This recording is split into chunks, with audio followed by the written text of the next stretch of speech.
Good morning and welcome to Algro's 17th Annual Spring Forum. I'm Carrie Rivette, and as Chair of Algro, I'd like to say thank you for coming and checking out our video forum. It's not the format we've had in the past, and it's hopefully not the one we'll have in the future, but I think you're still going to find all the same great content you had in the past. And I hope that you're going to come back this afternoon and come to our question and answer session where we'll have that great exchange that we've always had and makes our forum special. Now I'd like to introduce our keynote speaker, Beth Gibbons. Beth is going to be speaking with us today about adaptation, something we've all learned a lot about these last few weeks. Beth is the Executive Director of the American Society of Adaptation Professionals, ASAP. In this role, she is responsible for strengthening the capacities of individual adaptation professionals, adaptation and resilience-oriented organizations, and accelerating the evolution of the adaptation field of practice. Beth brings over a decade of experience in sustainable development and climate adaptation to her role.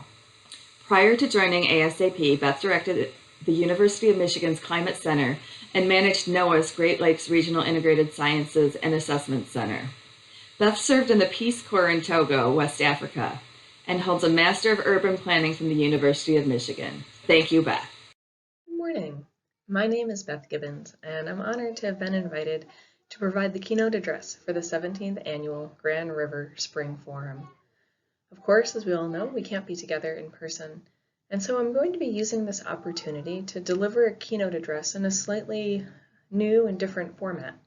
I'm hoping that through the slides I'll be presenting today, you're going to have an opportunity to learn information from the presentation itself, but also use this slide deck as a resource deck that you can turn back to and use it to send you out to other resources and reference related to climate resilience, transformational change, and what that all means for doing work in Western Michigan. My presentation today is going to cover 4 key parts. We're going to talk about who is ASAP, the American Society of Adaptation Professionals, my home institution. We're going to discuss the state of climate and climate adaptation and resilience. We're going to talk about green infrastructure and watershed solutions, and then we'll talk about incremental and transformative change, how we move forward together. So to begin with, I want to share a little bit about who is the American Society of Adaptation Professionals. On this slide, you can see a link to our website, www.adaptationprofessionals.org, where you can find more about our organization. ASAP is a professional network dedicated to connecting and supporting adaptation professionals to advance innovation and excellence in the field of practice. We conduct our work by using a network model. And what a network model means is that we believe in the core tenets of free and open access. We believe in being member-driven. Our work is directed by members and led by members.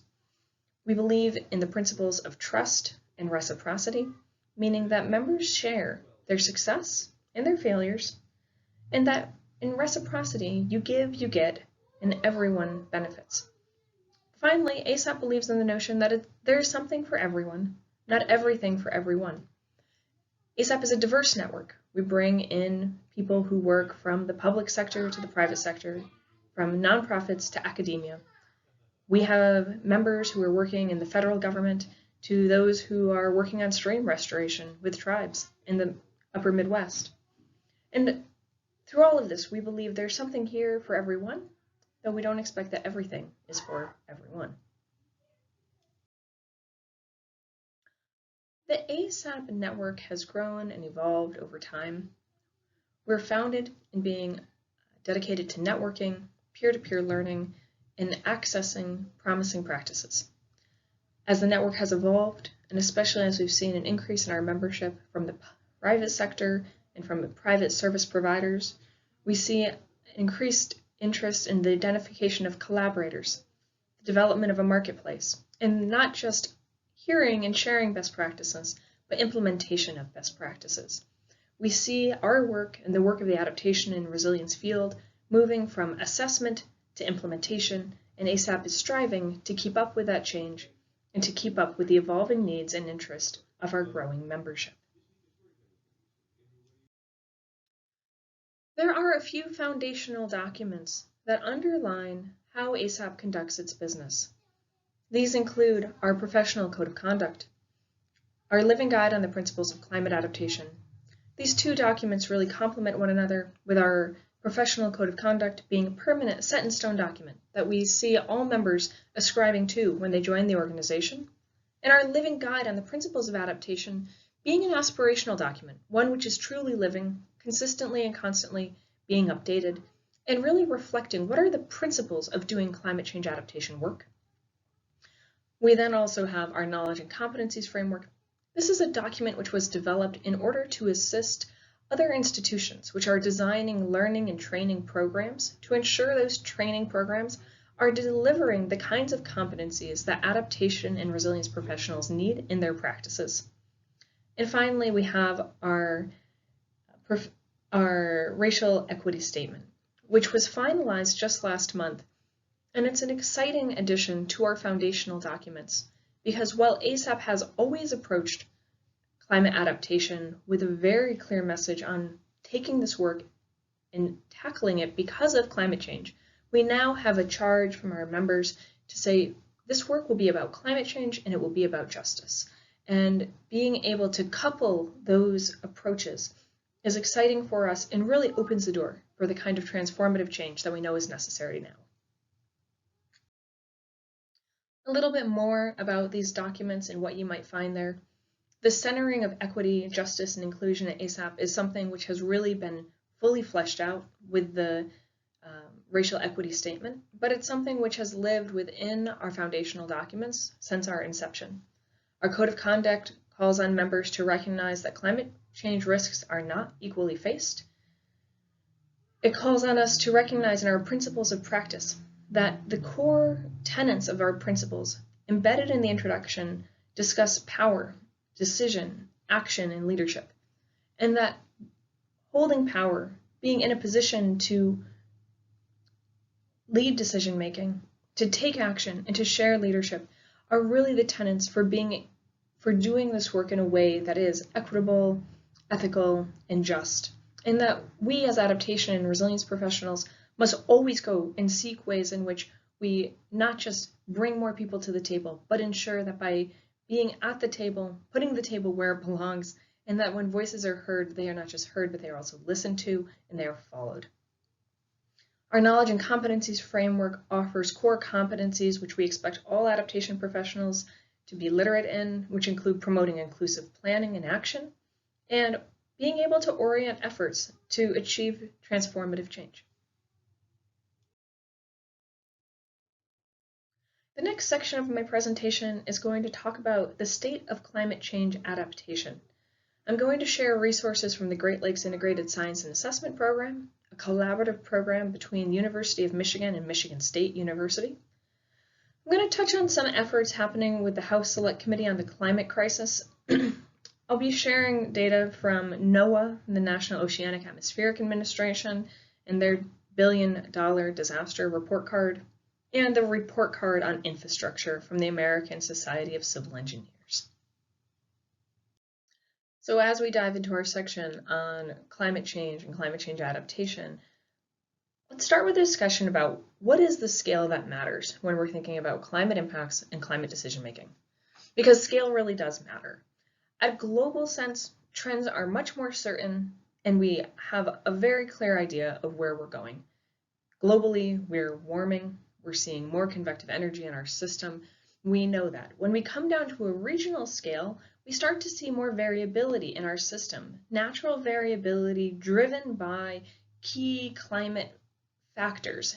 In the West, these would be the mountains. Of course, here in the Great Lakes region, the Great Lakes themselves are the engines of our climate system. They drive variability here and they give us our local nuance to our climate. At the local level, local changes in land use and planning can alter the severity of how climate impacts feel in our community.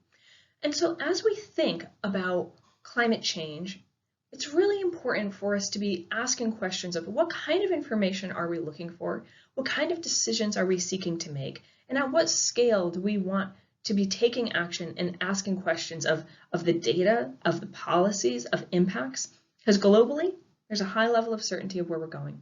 Regionally, there's a little bit less certainty, but really driven by natural systems which we're familiar with in our climate modeling. And locally, we see less opportunity for very, very exact downscale climate information, but lots of opportunity for local action that can greatly affect how climate impacts will feel on our community. And those include the land use choices I was talking about. They also include our social systems, the way that we help neighbor to neighbors connect, enhancing social cohesion, enhancing communication, ensuring that our neighbors and our communities are prepared when an extreme event occurs, but using those kinds of mechanisms to build resilience to really enhance the well-being of our communities at all times for all people.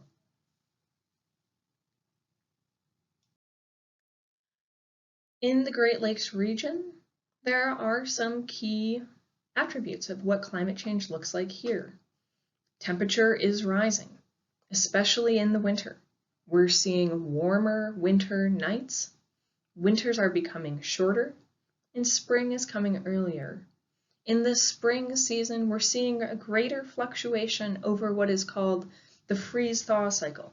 This is the time of the year when temperatures go over and under 32 degrees, wreaking havoc, of course, on our infrastructure and, of course, on our early plants.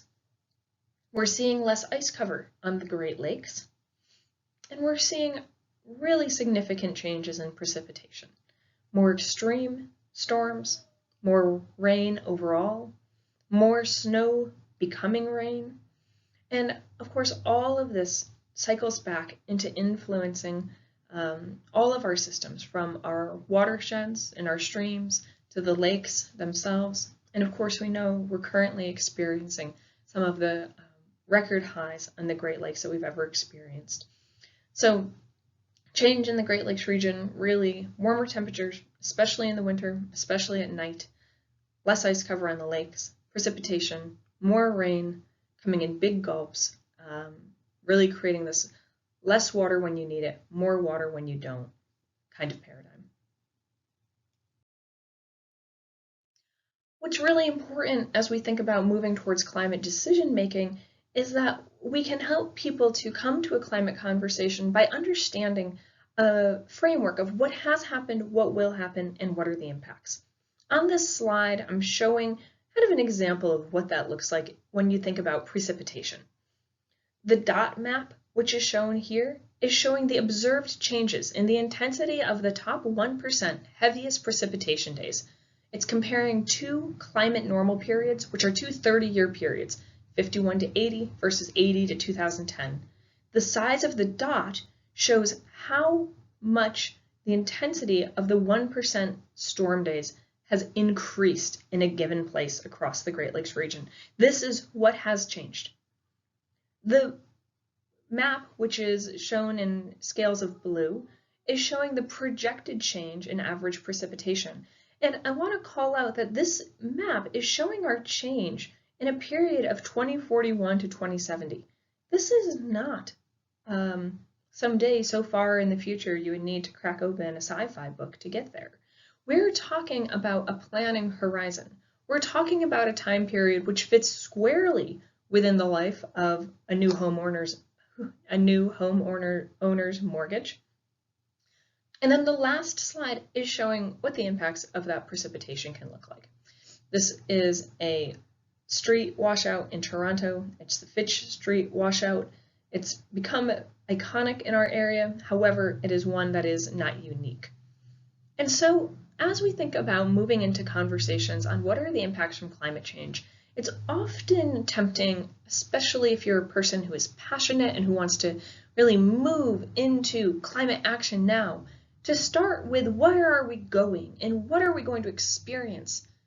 However, if we're able to sort of rein that back and talk about what has happened, the impacts that are already with us, the changes that are already with us are incredibly apparent in our system. Inviting conversations with communities to say, what has been the change that you've seen? What has happened in the spring season? How is the phenology of your watershed, of your area changing? What is the precipitation change that you've experienced? How is the rain changing? And you give people an opportunity to tell their story that they've experienced, and then provide the data that lays that out. And you say, yes, you're right. It has been more severe storms. The rain that we're receiving is less useful for the planting than it used to be. And if your system isn't currently able to withstand the impacts that are with us, then let's start to talk about how you would like to adapt to be prepared for the future that we're heading toward. Really using the what has changed, what will change, what are the impacts framework enables you to provide the communities you're speaking with the platform of expertise that they need to really own this topic and to be able to drive forward the actions that they know are necessary and they feel are necessary to secure their place and to have more resilient communities. And of course, on a broader scale, we know these kinds of changes need to happen and they need to be happening now. Because while we're looking at our changes in precipitation, in heat, in temperature across the country, the 2019 season had $14 billion weather and climate disasters. We also know that $1 billion disaster doesn't tell the whole story of what climate change feels like for communities, especially in our region. $1 million disaster is as impactful for a small community as $1 billion is for the state of California. And when we think about the individual homeowner having their basement flood 2 or 3 times at a cost of several $100s could be enough for them to no longer be able to comfortably provide for their family. And so we use these $1 billion disasters as a way of illustrating the severity of the climate story we're in. However, we know that at a local and a regional scale, the disasters are coming more frequently, and it's not just the $1 billion, but the $1 million, the $1,000, the $100 disasters that are also really wreaking havoc on our economies and on our communities. Luckily, we also see a shift in context around how we are reacting to these disasters.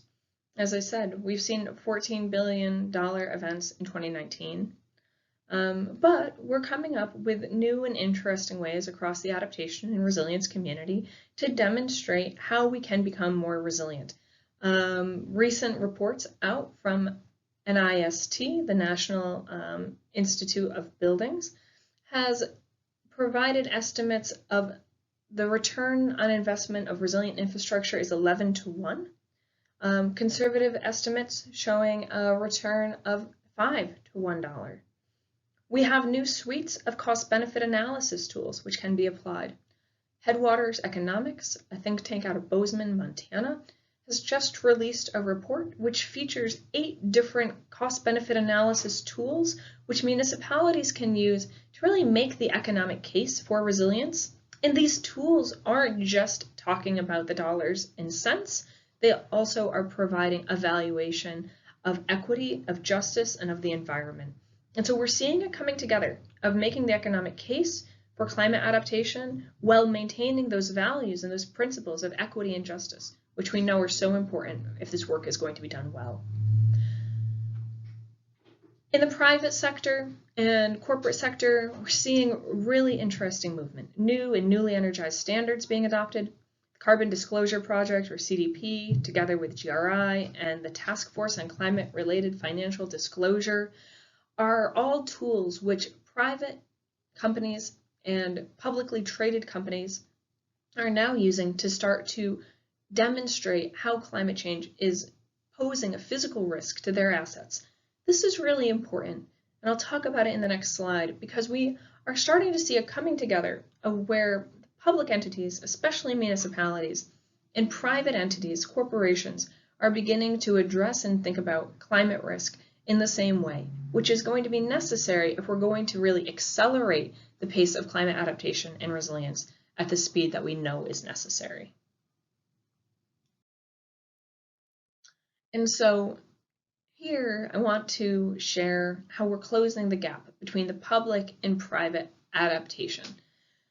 In 2019 and 2020, we saw for the first time the application of the TCFD categories, the Task Force on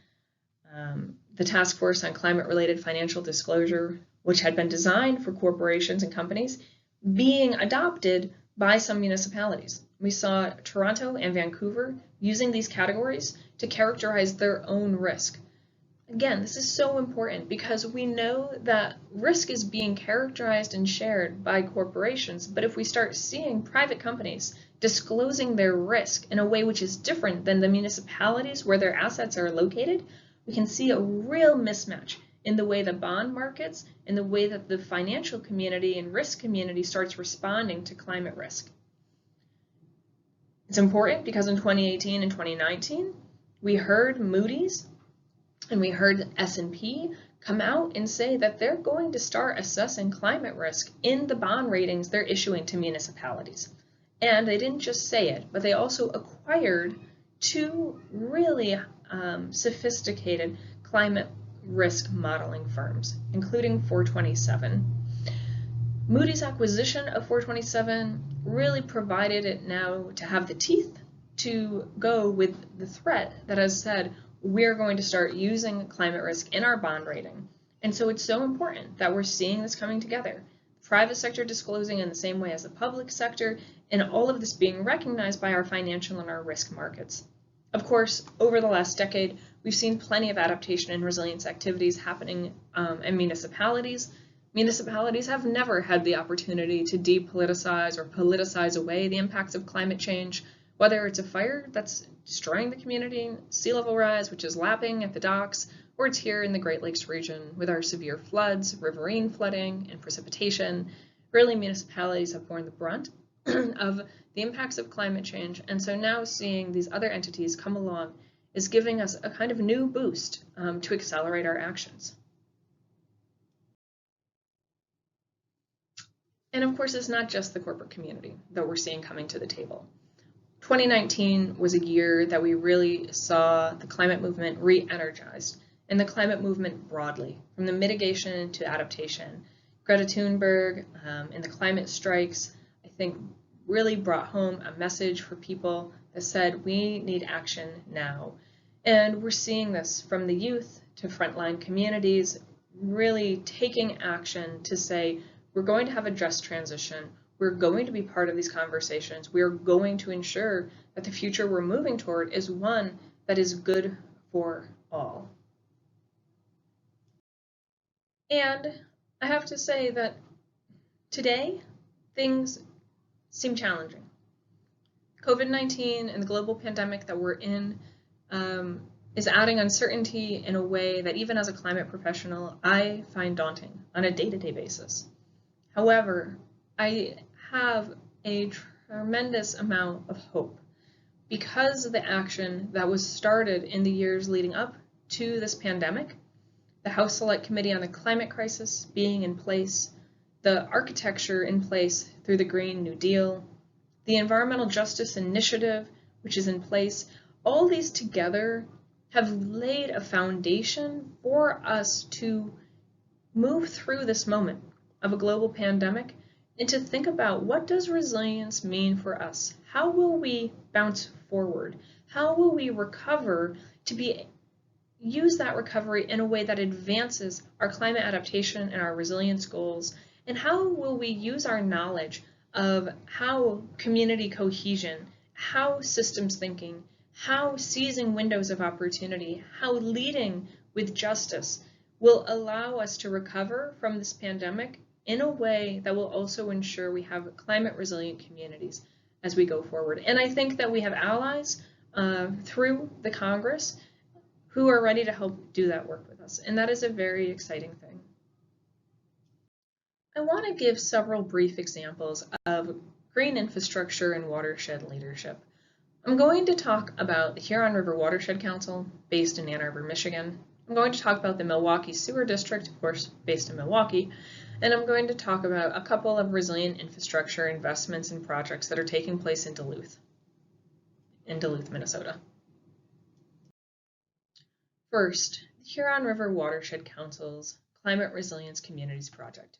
This project began in 2012 and it's been a flagship for HRWC to be leading on climate change. The initial project began with 3 stakeholder groups focused on in-stream flow, natural area preservation, and working with dam operators.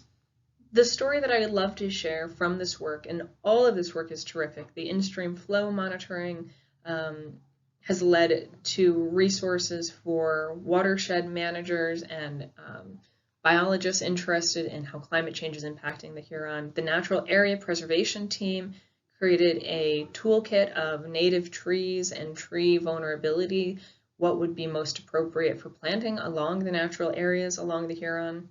But it's the dam operators whose story I love the most, because the dam operators came together, and when they first began meeting, they, one, had never been talking about climate change, hadn't been talking about climate impacts on the river, and really hadn't been talking to each other much at all. The majority of the impoundments on the Huron River are privately owned, and they're owned by different entities. There was not a communication system that existed between the dam operators, and it meant that during a time of extreme rain and flashiness on the river, that there was no way or mechanism for the dam operators to notify one another so that they could be prepared downstream for what was coming. And so one of the most beautiful and basic steps was taken. They made a phone tree. They made a phone tree between the dam operators so that during times of extreme rain events and high flashiness on the river, one operator could call the next and the next and the next and notify him or her about what was taking place upstream. By doing this, they were able to minimize the overall impact on each dam, and they were able to enhance their communication and their connectivity overall. In fact, they found it to be so successful that it's not just a tool now that they use as a climate response, but they actually use the phone tree now to enhance other systems on the river.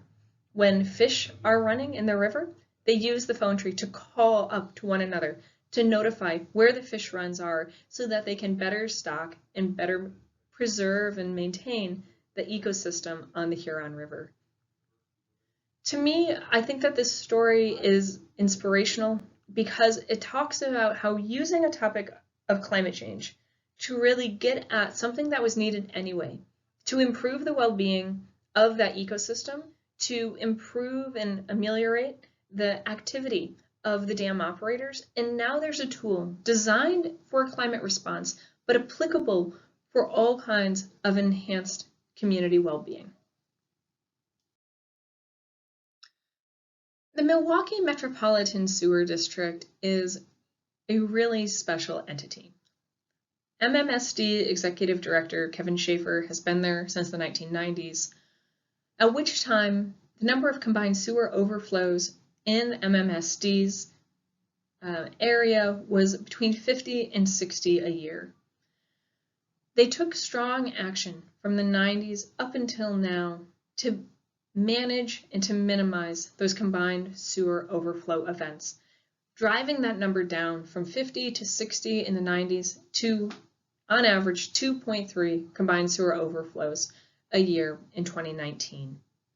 They have a goal of further reducing those combined sewer overflows to 0 by 2035, and the goal that they're trying to achieve is really being driven by kind of 2 concepts: application of green infrastructure as a way of capturing stormwater, so keeping water out of the system to begin with, and also creating overflow areas where there's green infrastructure available to capture stormwater from the system, and using really innovative financing packages and products to bring private investment to the goal of the establishment of now looking at an additional green infrastructure investment that would capture 50 million gallons of stormwater to further reduce them from those 2.3 CSOs a year to the 0 that they're going for.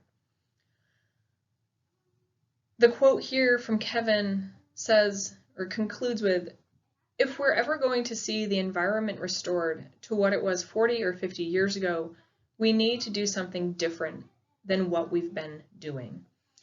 And I really appreciate this quote because it speaks to the desire that many people have of restoration, of beautification of a system to something that they remember.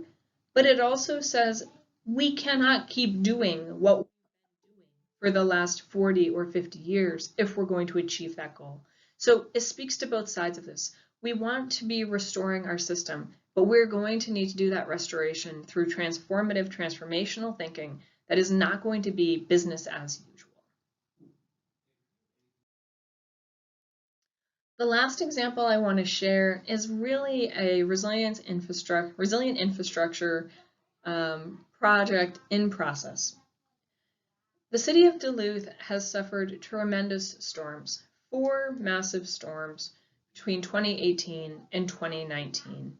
The storms have inflicted $25 to $30 million of damage on Duluth's boardwalk, which is a beautiful restored waterfront along Lake Superior. The waterfront sits on the water. The boardwalk sits on the shore of Lake Superior, next to the lake, below the bluffs, really in a highly exposed place. And that exposure has been acutely felt with this last series of storms in the past couple of years. So the city has decided to take action rather than continue rebuilding the boardwalk in the same way, or perhaps abandon the boardwalk completely. They're using a combination of natural infrastructure concepts with more traditional infrastructure concepts. They're bringing in 77,000 tons of boulders, massive rocks, to place along the water's edge to break up the force of the waves. They're also installing a seawall, but they're installing it on a unique slant. So it's going to actually help to slow down the speed and the force of the waves before the waves arrive at the shore, coming up onto the rocks, and hopefully in the combination of the new seawall with the rocks, with the elevation of the boardwalk, they're looking to preserve that boardwalk and to preserve this asset that the community has. Duluth gets a lot of press right now. It's been identified as a climate refuge city. Of course, those of us who've been to Duluth, work in Duluth, or read the news about Duluth know that, yeah, it's a climate refuge city, but it has a lot of climate risks. And so I like to watch what they're doing there because they're thinking really forward about how do we preserve the climate security of our community and really use new infrastructure applications to ensure that our assets remain viable and vibrant. So I like to provide this example as a kind of Duluth, a city to watch. The final section that I want to talk through with you is about incremental versus transformative change. And here I'm going to reference a few resources which we included in our recent ASAP May 1st newsletter, a transformative change matrix, and impacts and policy demands as outlined by NAACP in reaction to the COVID-19 pandemic. We often get a question of should we be doing transformative change or incremental change? And to me, this answer is it's a both and. Incremental change is incredibly important. The way that we make small steps, the way that we integrate climate resilience and adaptation into our day-to-day work, these are the kinds of activities that give us these demonstrable successes that we can hold on to, that we can pin to the wall and say, yes, I've achieved that. Those can give us these incremental boosts that we so need. But transformational change really requires that we challenge the status quo and leads us to authentic advancement. It's where we have to question, do we want systems that are resilient because they don't change, or do we want systems that are resilient because they bring together in a climate context, climate mitigation, adaptation, social justice, so that we can actually move forward? We also are called to look at incremental and transformative change because we can change what we know. And incremental changes allow us that opportunity to kind of open up the door a little and say, what's there? What is possible? So that we can charge ahead. And then I share this last statement of what we can predict, we can prevent. And maybe that doesn't sound transformative at all, but I heard this quote from Jackie Patterson, who is the director of the NAACP's Climate and Environmental Justice Program, as she was talking about what is happening in COVID-19. I'm sharing several resources from her now. In early March, Jackie sat down and she wrote out what she was concerned would be the impacts of COVID-19 on Black, Brown, and Indigenous communities. And she has, unfortunately, seen those impacts realized.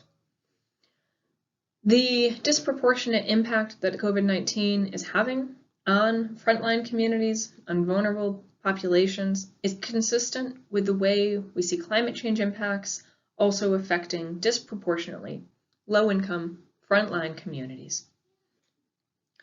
And Jackie's statement was, if you can predict it, you can prevent it. And her point was, I sat down and wrote out what I was concerned would be the impacts. And yet, here we are, living them. And that is unacceptable. The transformation here is saying, if you can predict it, it's not that you can prevent it, it's that you must prevent it. Jackie, in addition to developing a list of impacts, NAACP has now also created a list of policy interventions. I really ask you to look at this list, and as you are at home, as you all are, wondering what to do with your time, as many of us are, think about making some phone calls. Think about making some phone calls and ensure that the policies that are being put in place today to respond to COVID-19 are actions that are going to put those communities that are most hard hit at the front of the line to receive benefit and attention, and also position us so that we're not just relieving the impacts, but we're removing the risks. I want to share this last tool. This is a transformative change matrix. It was written by a colleague of mine, Joyce Coffey, who was working for the city of Chicago, developing City of Chicago's climate action plan during the Great Recession. During a time of limited resources, during a time of somewhat throttled creativity, in a city that has plenty of challenges, plenty of justice and equity challenges to go around, she created a transformative change matrix so that she would be able to keep track of what were the challenges that her colleagues and herself were encountering. What were the pain points? Who was facing that pain? And then creating a weekly reflection on, if my goal were achieved, what would have been lessened? What pain would have been lessened? If there was an action that could be taken, who would be taking it? How would they need to be stretching themselves to achieve those transformational goals? She kept this matrix, updated it on a weekly basis, quick, easy, jotting things down, less than 5 words in most of these boxes, as a tool for her to keep track of what it was that she was hoping to achieve, what her colleagues were hoping to achieve. And then, when windows of opportunity opened, she was ready. She had the list. She had the answer. When they said, what are we going to do? She said, oh, I know what we're going to do because I've listened to my colleagues. I've written down their pain points. I've written down what it would take to alleviate their pain, and I know the partner that we can go to. And so I offer this as a tool. It's a tool to help through the day-to-day work during a time that our work can feel daunting, during a time that it is easy to ask whether or not we should be talking about climate change, climate resilience at all. This is a tool that allows us to keep our focus on transformational change while plodding through day to day and to be ready, because there will be opportunities. There will be opportunities because there's a will for something different that I'm hearing out there, and I'm sure you are too. There will be opportunities because there will be money. There will be stimulus dollars, which we will need to be able to spend. We will need to spend them in a way that is thinking about transformation and thinking beyond what has been to what do we want. And so I encourage you, if not this tool, develop one of your own where you can track down what is the change that you want to see, how will we accomplish it, and how will you be ready when those windows of opportunity open. In conclusion, I just want to draw attention to where we need alignment the most. Collaboratively, we need to be willing to hear and achieve climate-safe development goals. Goals that are putting our frontline communities first, that are attending to where there's risk and removing that risk, we have to be willing to find an opportunity story in climate change. It is so easy to only tell a dark and dismal story about where we're going, but people don't respond to that.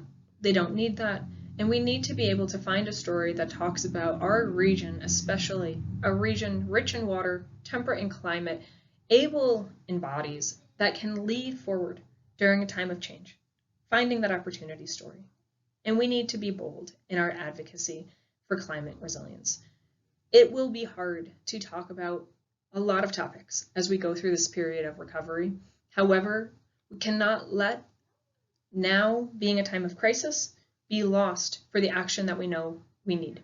And so I encourage you, as you go forward, looking for those opportunities for climate safe development goals, looking for an opportunity, telling a story with joy, and being bold in your advocacy for the climate action that we need. I welcome you to reach out to me and reach out to ASAP as you move your work forward. I'm honored to have had the opportunity to provide this keynote address, and I look forward to speaking with everybody virtually and hopefully again in person before too long. Thank you so much. Thank you, Beth, and thank you to all the sponsors who've made the 17th Annual Grand River Spring Forum possible.